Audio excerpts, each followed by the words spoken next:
오늘 말씀은 다 이루었다라는 제목으로 오늘 말씀을 나누도록 하겠습니다. 우리는 이 사순절 기간 동안 또 하나님의 은혜에 대해서 또 회개하라, 또 나를 따르라, 사랑하라, 기도하라, 그리고 오늘은 다 이루었다라는 예수님의 음성을 오늘 같이 말씀으로 나누고자 합니다. 사실 오늘은 사순절 기간 중에서도 종려주일이라고 하는 주일입니다. 이 종려주일은 우리가 그 예루살렘에 입성하신 예수님을 기억하며 말씀을 나누는 날인데, 제가 목회를 하다 보니까 종려주일을 하고 나서 바로 부활절로 넘어가니까 십자가에 대해서 이야기할 수 있는 날이 생각보다 많지가 않더라고요. 그래서 이번 이 종려주일부터 이 고난주간까지는 조금 특별하게 예수님께서 하셨던 가상칠언, 이제 십자가상에서 예수님께서 7마디를 남기셨는데 그 7마디를 중심으로 해서 오늘부터 해서 고난주간 특세까지 전체적으로 말씀을 좀 나누려고 합니다. 특별히 오늘 말씀은 예수님의 마지막 말씀이었던 다 이루었다라는 것으로 오늘 말씀을 나누도록 하겠습니다. 예수님께서 십자가상에서 마지막으로 하셨던 말씀입니다. 오늘 다 이루었다라는 이 말씀은 예수님께서 마지막으로 하셨던 말씀이고, 이 예수님께서 십자가에서 마지막으로 다 이루었다라는 말씀을 마치시고 이제는 영원히 떠나가셨다라고 성경은 기록하고 있습니다. 그래서 오늘 이 말씀을 기준으로 해서 간략하게 오늘 말씀을 나누려고 합니다. 오늘 말씀은 우리가 다 알고 있는, 어쩌면 다 알고 있는 가장 기본적이지만 가장 핵심 중에 핵심이라고 말하는 그 십자가상에서의 이야기를 잠시 나누도록 하겠습니다. 오늘 본문 30절 다시 한 번만 읽도록 하겠습니다. 같이 읽겠습니다. 시작. 예수께서 신 포도주를 받으신 후에 이르시되 다 이루었다 하시고 머리를 숙이니 영혼이 떠나 가시니라. 아멘. 예수님께서 십자가에서 다 이루었다라고 말씀하시며 영혼이 떠나가셨다라고 성경은 기록을 합니다. 사실 다 이루셨다라는 이 단어를 원문으로 보면 테텔레스타이라는 단어, 우리가 많이 아는 단어죠. 테텔레스타이라는 단어를 씁니다. 근데 이 단어는 어떤 단어냐면 계획과 목적에 따라 다 수행되었다라는 것을 의미하는 단어입니다. 그러니까 원문을 조금 더 깊게 보면 이 단어는 뭐냐면, 우리가 보통 예수님이 다 이루었다라고 얘기하시면 예수님이 마치 다 해냈다라는 것처럼 들리는데, 그것도 맞지만 사실 이 원문을 보면 이 단어는 수동태로 다 이루어졌다에 가깝습니다. 다 이루어졌다에 가깝습니다. 쉽게 얘기해서 하나님의 일이, 그동안의 하나님의 일이 지금 이 시점을 통해 완성되었다라는 표현에 가까운 단어입니다. 사실 예수님의 일생을 쭉 돌아보면요, 예수님은 지금 이 순간을 위해서 그토록 달려오셨습니다. 예수님이 공생애를 시작하시면서 그때부터 예수님은 십자가를 지신다라는 말씀들을 곳곳에 숨겨두셨고, 그리고 예수님은 결정적인 순간부터 이제 십자가를 계속 이야기하셨고, 결국 십자가에 죽는 순간을 위해서 예수님은 달려오셨습니다. 여러분, 그런데 한번 생각해 보셨으면 좋겠습니다. 보통 우리가 어떤 사람의 일대기를 그리거나 어떤 위대한 사람의 전기를 이야기할 때를 보면요, 보통 그 사람에 대한 죽음을 이야기하기보다는 그 사람이 행한 업적들에 대해서 많이 이야기를 합니다. 어떤 사람이 어떤 업적을 이뤘고 또 어떤 사람들은 어떤 일을 이루어서 그의 성장 배경이라던가 그의 어린 시절이라던가 이런 이야기들을 거의 대부분 한 사람의 이야기로 삼아서 합니다. 제가 예전에 그 스티븐 잡스라는 사람 아시죠? 여러분, 스티븐 잡스 하면 어떤 게 생각이 납니까? 애플, 네, 감사합니다. 애플, 스마트폰 이런 게 생각이 나시잖아요. 그것처럼 우리가 딱 어떤 한 사람을 떠올렸을 때 이 사람이 잘한 것들을 떠올리고 그 사람의 생애를 떠올리지, 그 사람의 죽음을 이야기하거나 그 사람의 죽음에 대해서 많은 분량을 할애하면서 이야기하지 않습니다. 그런데 예수님을 한번 보셨으면 좋겠습니다. 예수님은요, 예수님의 그 성경 안에 보면 예수님의 사적인 삶이 기록된 것이 거의 없습니다. 어린 시절의 이야기 한두 개 정도 기록되어 있고, 예수님의 이 성경에서 말하는 예수님의 시작은 30세 이후에 그것도 3년 반 정도의 시간에 모든 성경의 내용이 집중되어 있습니다. 그리고 이 3년 반 중에서도 특별히 일주일, 예수님의 그 마지막 일주일이라는 이 시간에 거의 복음서 전체의 3분의 1 정도를 해당할 정도로 이 일주일, 마지막 일주일에 거의 예수님의 모든 사역이 집중되어 있습니다. 그리고 그 일주일의 사역의 핵심 중의 핵심이 바로 십자가입니다. 예수님은 죽기 위해서 계속적으로 달려오신 겁니다. 이 죽음을 위해서 예수님께서 모든 공생애를 사셨고, 이 죽음 앞에서 다 이루었다라는 그 예수님의 외침을 위해서 예수님은 모든 공생애를 보내신 것입니다. 요한복음 2장에 보면요, 예수님께서 물이 포도주가 되는 사건을 처음으로 가나 혼인잔치에서 기적을 일으키십니다. 근데 그 기적을 일으키셨던 당시에 이제 어머니 마리아에게 예수님이 하셨던 말을 보면 이런 얘기를 하십니다. 내 때가 아직 이르지 않았습니다.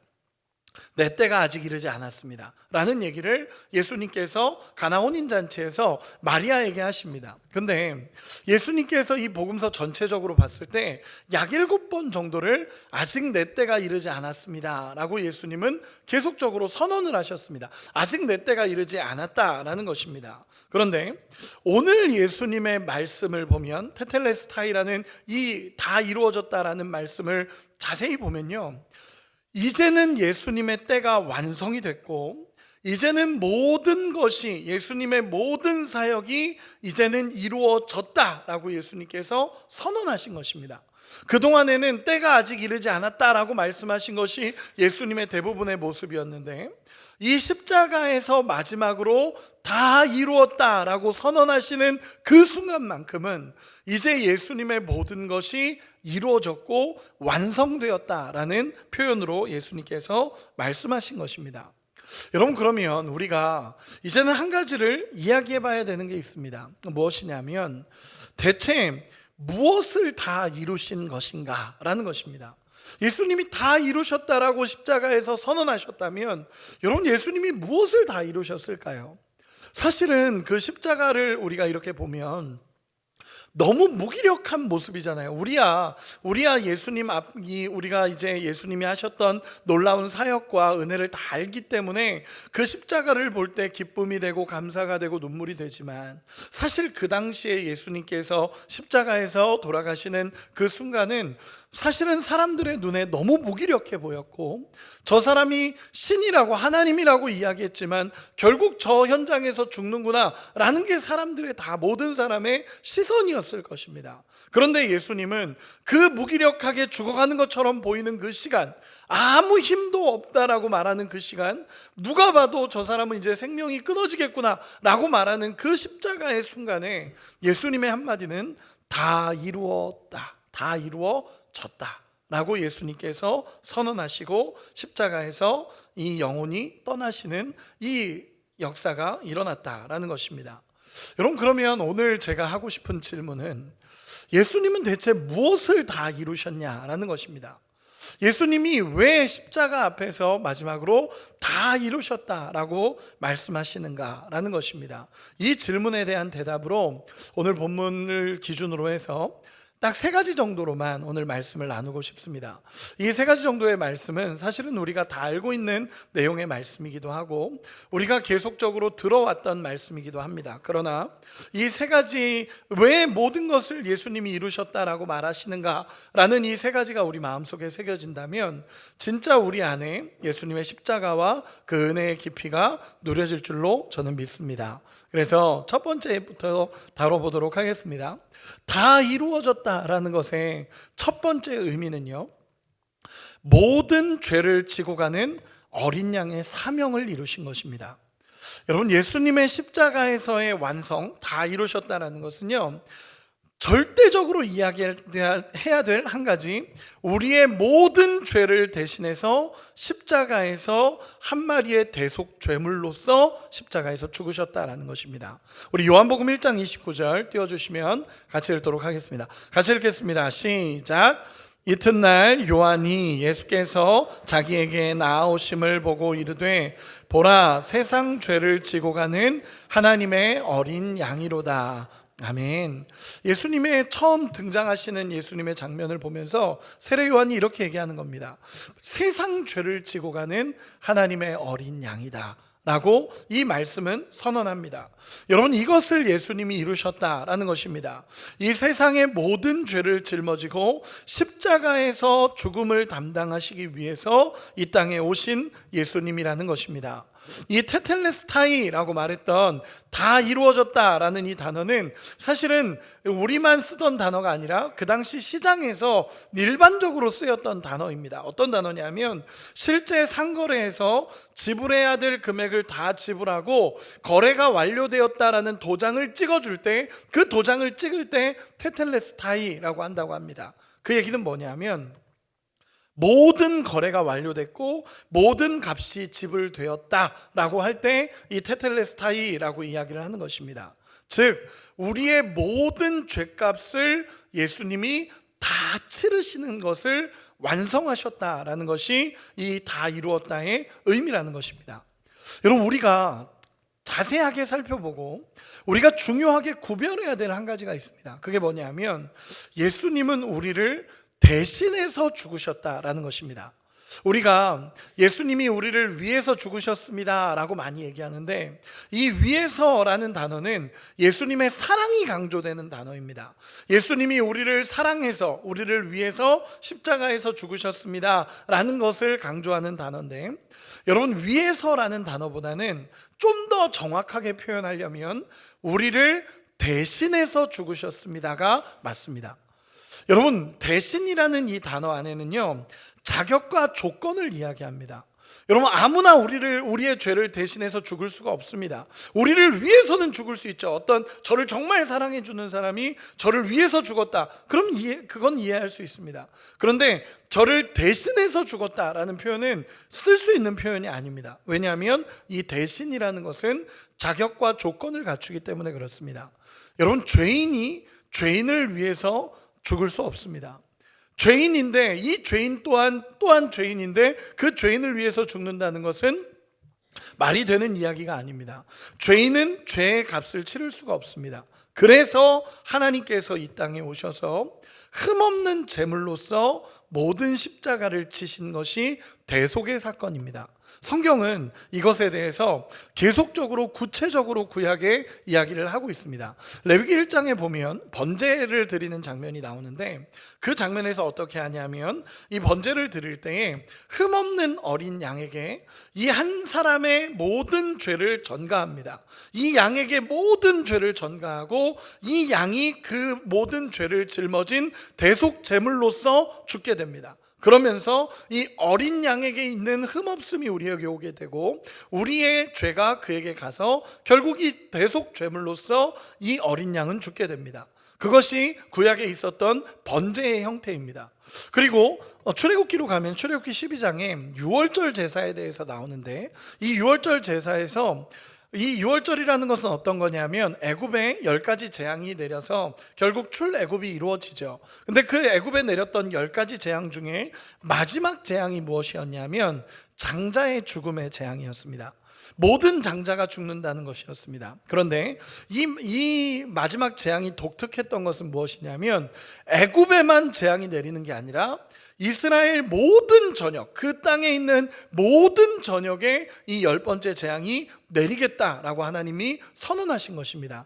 단 이스라엘 자손들에게는 피할 방법을 말씀해 주십니다. 그 방법이 뭐였냐면 흠없는 1년 된 수컷의 어린 양을 잡아서 그 어린 양의 피를 문 임방과 좌우 문설주에 바르면 그 피를 보고 심판이 넘어갈 거다라고 이 성경에서는 기록을 합니다. 이 표현은 무엇입니까?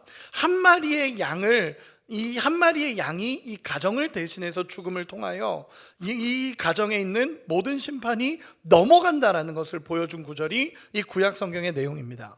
그러면 오늘 예수님께서 이야기하시는 것은 무엇이냐면, 보라, 세상 죄를 짊어지고 가는 하나님의 어린 어린 양이다라는 이 표현은 그동안의 구약에서 보여준 것처럼 이 한 마리의 어린 양이 한 사람의 죄를 구원한 것처럼, 이 한 마리의 양이 한 가정의 죄를 구원한 것처럼, 이 한 마리의 양이 온 세상의 죄를 짊어진다라는 것을 성경은 말하고 있는 것입니다. 그래서 예수님이 흠없는 어린 양으로 이 땅에 오셔서 우리를 대신해서 죽어주신 것이 다 이루신 것의 첫 번째 이야기입니다.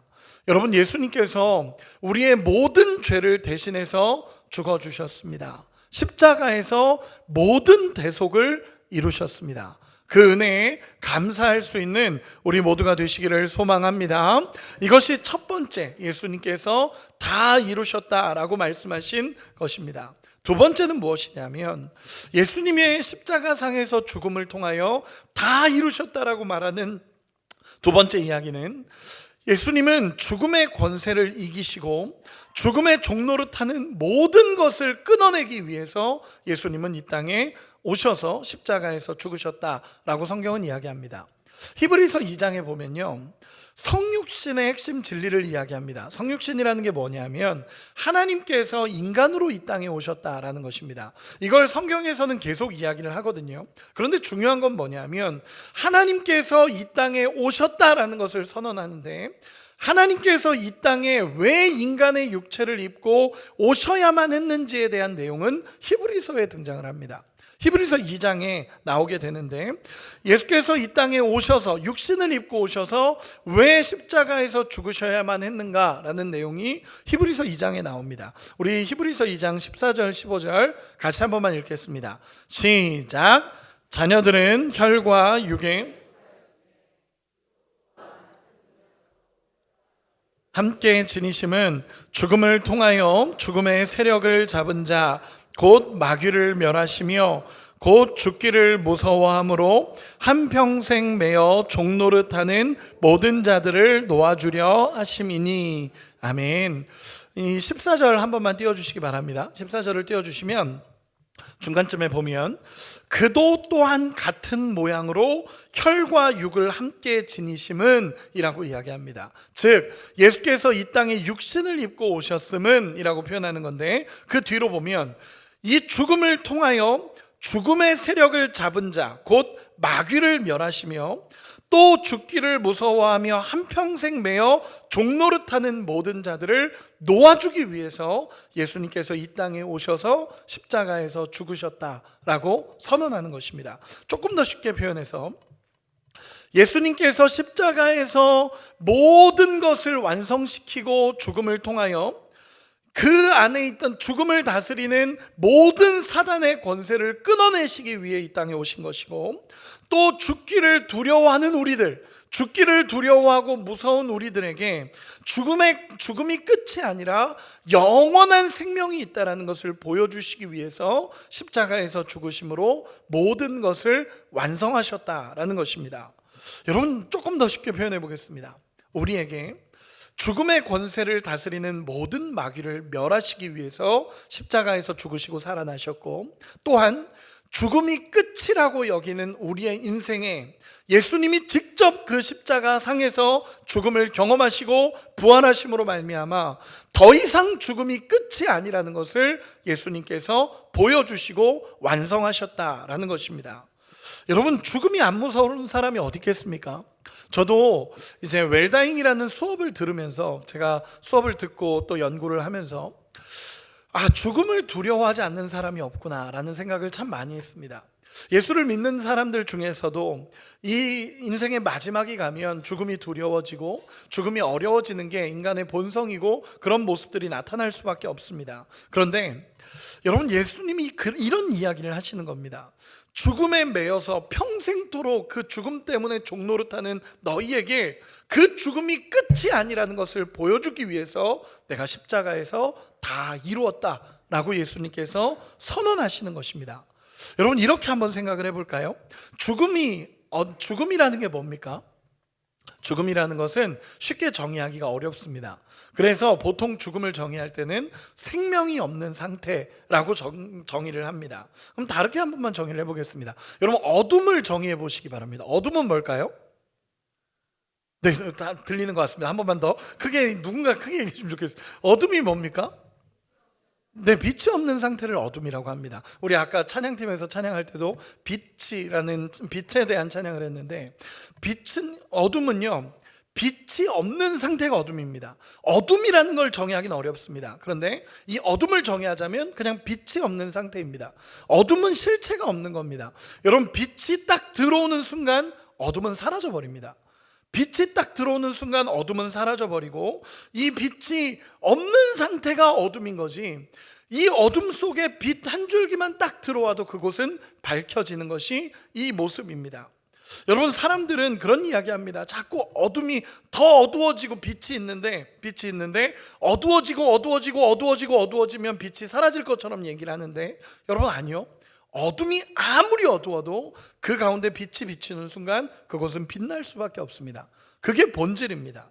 여러분, 어둠이 너무 강하다, 빛보다 크다, 그런 건 없습니다. 빛이 들어오는 순간 어둠은 사라지게 되어 있습니다. 어둠과 막 맞서서 싸워야 된다가 아니라 빛이 들어오는 순간 어둠은 끝입니다. 여러분, 다시 한번 정의해 보겠습니다. 죽음이 뭡니까? 생명이 없는 상태입니다. 즉, 생명이 들어오는 순간 죽음은 사라지는 겁니다. 예수님이 이런 얘기를 하시는 겁니다. 내가 죽고 살아남으로 말미암아서 이 죽음을 두려워하는 모든 이들에게 죽음이 끝이 아니라는 걸 예수님이 증명하셨다라는 것이 십자가상의 이야기입니다. 그 얘기는 무엇이냐면, 더 이상 죽음이 우리를 붙잡을 수 없다라는 것입니다. 죽음이 우리를 붙잡을 수 없고, 죽음이 우리를 꽉 붙잡아서 생명이 없는 상태로 만드는 것이 아니라, 이 생명이 있으면 죽음은 끝이 났다라는 것입니다. 우리 한 구절만 찾아보겠습니다. 고린도후서 5장 4절입니다. 고린도후서 5장 4절 같이 한 번만 읽어보겠습니다. 시작. 참으로 이 장막에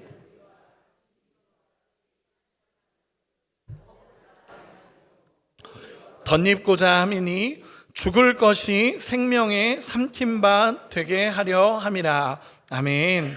죽을 것이 생명에 삼킨 바 되게 하려 함이라. 즉, 생명이 사망을 삼켜버리는 겁니다. 생명이 있는 자리는 그 자리에 죽음이 들어올 수가 없다라는 것입니다. 우리가 생명이 있으면 죽음은 우리에게 오지 않습니다. 생명이 있는 순간 끝이라는 겁니다. 그런데 예수님께서 십자가에서 죽으심으로 말미암아 그 죽음에 직접 들어가셔서 마귀를 멸하시고 부활하심으로 말미암아 죽음이 더 이상 생명을 가둘 수 없다라는 것을 보여주심으로써 우리도 그 죽음에서 해방시키겠다라는 약속을 예수님이 하시는 것입니다. 여러분, 이게 조금 어려운 얘기지만 저는 이렇게 생각이 됩니다. 예수님께서 죽음이 더 이상 끝이 아니라 영원한 하나님 나라가 예비되어 있다는 것을 말씀하신 것이라면 이런 겁니다. 우리가 이 땅에서 살아가다가, 저도 요즘에 최근에 장례를 집례하기도 하고 이제 죽음 앞에 있는 사람들을 많이 만나기도 합니다. 그리고 제가 또 웰다잉이라는 수업을 들으면서도 그런 고민들이나 이런 생각들을 했는데, 여러분, 예수님의 이 말씀의 핵심은 무엇이냐면요, 죽음이 더 이상 우리를 딱 잡아둘 수 없다라는 것입니다. 죽음이 더 이상 우리를 꽉 잡아둘 수 있는 게 아니라 예수께서 이 죽으시고 그 십자가에서 죽으시고 살아남으로 말미암아 더 이상 우리를 죽음에 놓여 있게 할 수가 없다라는 겁니다. 이런 겁니다. 우리가 육체적으로, 때로는 이제 육체적으로 살아가다가 한 번 죽는 것은 정해져 있는 겁니다. 그런데 우리 인생이 죽음을 앞두고 우리 육신이 죽고 눈을 감고 뜨는 순간 하나님 나라라는 것입니다. 여러분, 죽음이 우리를 붙잡아 놓을 수 없다는 게 그런 겁니다. 우리가 이 땅에서 생명이 끊어지는 것처럼 이 땅에서 생명이 끊어지지만 눈을 뜨면 하나님 나라임을 믿으시기를 소망합니다. 죽음이 더 이상 우리를 붙잡을 수가 없습니다. 예수님께서 이렇게 얘기하시는 겁니다. 십자가에서 다 이루었다라는 표현은 더 이상 마귀가 우리를 주관할 수 없고 죽음을 두려워하는 우리에게 영원한 생명이 있다는 것을 증명하시기 위해서 육신의 죽음을 경험하셨다라는 것을 성경은 이야기하고 있습니다. 여러분, 이 예수님께서 이 십자가에서 죽으심으로 말미암아 이런 일들을 이루어 가시는 겁니다. 그리고 마지막 세 번째로, 예수님께서 십자가에서 다 이루셨다라고 마지막 말씀하시며 숨을 거두시는 그 순간은 하나님과 인간의 화해와 회복이 이루어지는 순간이었습니다. 예수님이 다 이루셨다라는 세 번째는 하나님과 인간의 화해와 회복이 이루어지는 장면이라는 것입니다. 여러분, 예수님께서 십자가에서 죽으실 때 다 이루어졌다라고 하고 십자가에서 숨을 거두십니다. 여러분, 그때 어떤 일이 일어났는지 아십니까? 성경은 정확하게 기록하는 게 있습니다. 우리 마가복음 15장 38절 같이 한 번만 읽어보겠습니다. 마가복음 15장 38절입니다. 같이 읽겠습니다. 시작. 이에 성소 휘장이 위에서부터 아래까지 찢어져 둘이 되니라. 아멘. 여러분, 이겁니다. 예수님이 십자가에서 죽으시는 순간 성소의 휘장이 위에서부터 아래로 찢어져서 둘이 됐다, 나뉘어졌다 라고 열려졌다라는 표현을 쓰는 겁니다. 여러분, 이 휘장이라는 건 뭐냐면요, 지성소로 들어가는데 그 지성소를 막고 있는 것이 휘장입니다.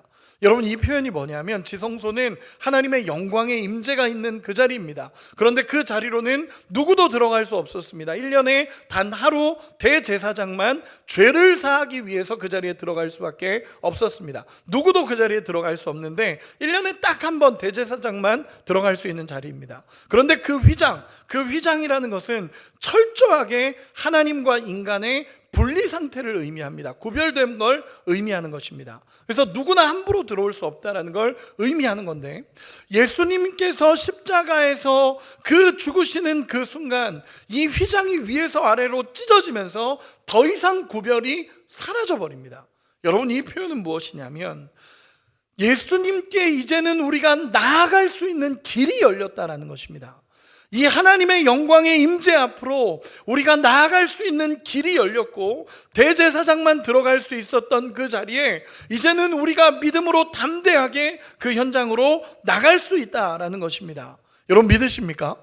여러분, 우리가 기도하는 가운데 하나님 앞에 나갈 수 있다라는 것이고, 우리가 하나님을 부르고 찾고 구하며 그 지성소의 자리로 나갈 수 있다라는 것을 예수님께서 이루신 사건이라는 것입니다. 우리 히브리서 4장 16절 한 번만 띄워주시면 같이 읽겠습니다. 시작. 그러므로 우리는 긍휼하심을 받고 때를 따라 돕는 은혜를 얻기 위하여 은혜의 보좌 앞에 담대히 나아갈 것이니라. 아멘.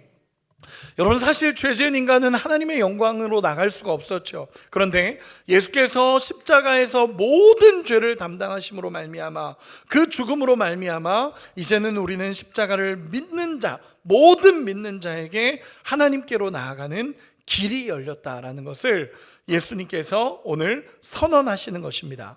그리고 앞에서 읽었던 히브리서 4장 16절의 말씀처럼 때를 따라 돕는 은혜를 얻기 위하여 그 지성소에 나갈 수 있고, 긍휼하심을 얻기 위하여 그 지성소에 나아갈 수 있고, 하나님 하고 부르면서 우리 주님의 보좌 앞으로 나아갈 수 있는 길이 우리에게 열렸다라는 것입니다.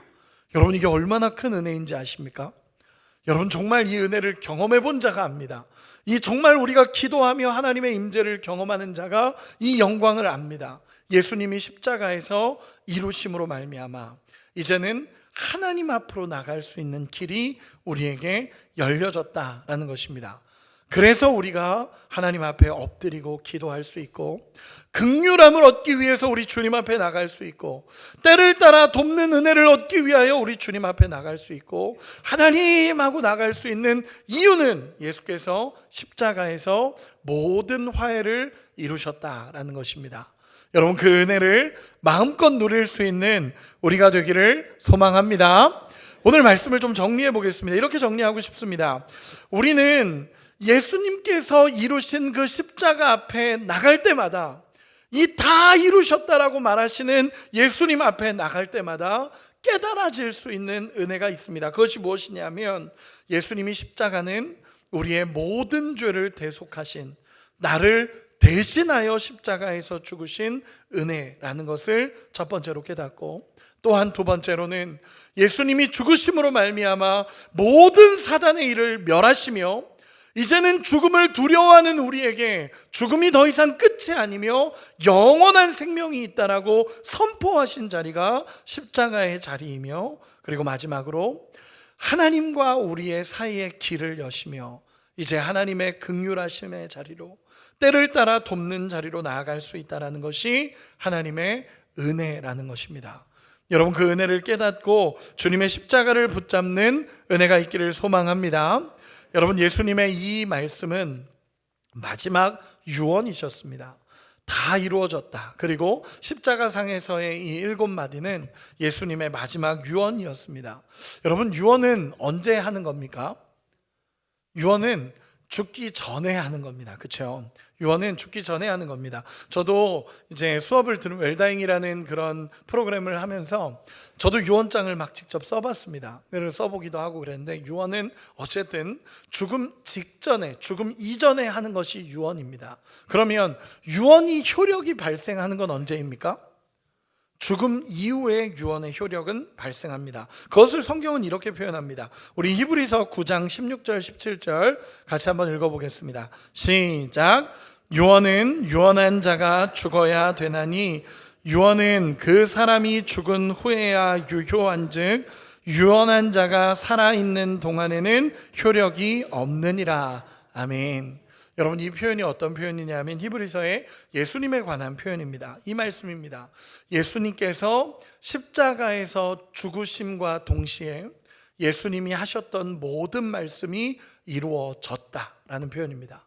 예수님이 유언으로 말씀하셨던 모든 이 말씀들이 예수님이 십자가에서 죽으시는 순간 그 모든 효력이 발생했다라는 것을 표현하는 말씀입니다.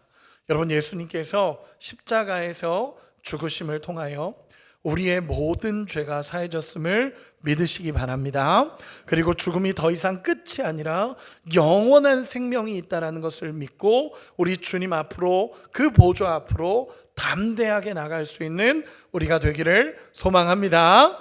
우리 옆 사람에게 이렇게 한번 축복합시다. 예수님이 다 하셨습니다. 이제는 누리시면 됩니다. 그 은혜를 누리는 우리가 되기를 소망합니다. 말씀의 결론을 맺겠습니다. 저는 지금 십자가학교라는 프로그램을 교회에서 만들어서 진행을 하면서 십자가에 대해서 계속적으로 강의를 하고 있고, 우리 성도님들과 십자가에 대해서 굉장히 깊게 이렇게 다루면서 십자가에 대해서 말씀을 나누고 있습니다. 지난주에 십자가학교를 하는데 십자가에 대해서 배우면서 또 나의 신앙을 고백하는 시간들을 가졌습니다. 우리가 예수님의 십자가를 따라가기 위해서는 우리의 믿음의 고백이 정확해야 되기 때문에 십자가학교 7주차를 지나면서 우리 같이 우리의 신앙을 한번 고백해 봅시다. 그러면서 간증문을 쓰고 고백하는 시간들이 있었습니다. 어제 지난주에 그 간증문을 쭉 같이 읽고 고백하는데 정말 모두가 함께 울면서 하나님 앞에 간절히 고백했던 시간들이었습니다. 우리 주님이 함께 하심이 얼마나 감사한지, 정말 우리 하나님의 은혜를 돌아보는데 얼마나 감사했는지 모릅니다. 그래서 모두가 같이 울면서 함께 나눴던 시간이었습니다. 원래 그 십자가학교 때 늘 우시는 세 분이 계시는데 그 세 분을 포함해서 그날은 모두가 함께 울면서 하나님 앞에 고백했던 시간이었습니다. 같이 펑펑 울면서 우리의 신앙을 고백하기도 하고 다른 분들의 신앙 고백을 들으면서도 저도 참 많이 같이 울었던 시간이었습니다. 원래 끝나기로 예정된 시간보다 1시간이나 넘게 지나서 이제 마치게 됐습니다. 다 마치고 끝내려고 하는데 옆에 계신 집사님께서 목사님하고 전도사님들은 안 하셨는데요 그러더라고요. 거기서 하면 이제 민폐가 될 것 같아서 여기까지 마무리합시다. 1시간이 지났으니까 여기까지만 합시다. 그러고는 마무리하고 집에 돌아왔습니다.